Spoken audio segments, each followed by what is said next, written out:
Баршаңызға сәлем. Бүгін осындай өте оңай шоколадный дәмді пирог дайындайтын боламыз. Видеоны соңына дейін қараңыздар. Өте керемет болып шығады. Міндетті түрде жасап көріңіздер. Бізге қажетті заттар: ұнды салып, оның үстіне қопсытқышымызды саламыз.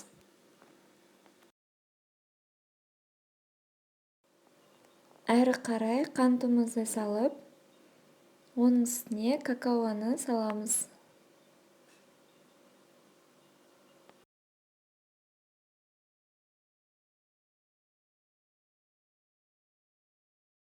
Бәрін салған соң бір араластырып аламыз. Барлығын жақсылап араластырып болған соң үстіне суымызды құямыз.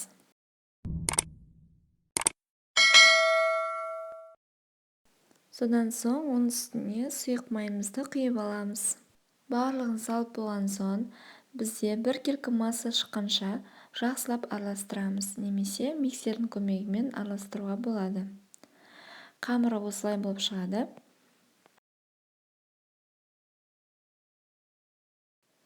Әрі қарай 22 диаметрі болатын формамыздың астына май жағып аламыз да қамырымыздың барлығын құямыз.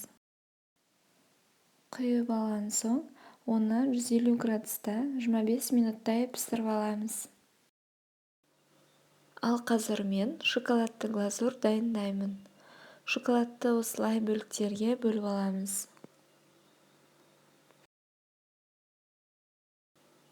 Әрі қарай оның үстіне ыстық сливкиді құйып аламын да екеуін ерітемін.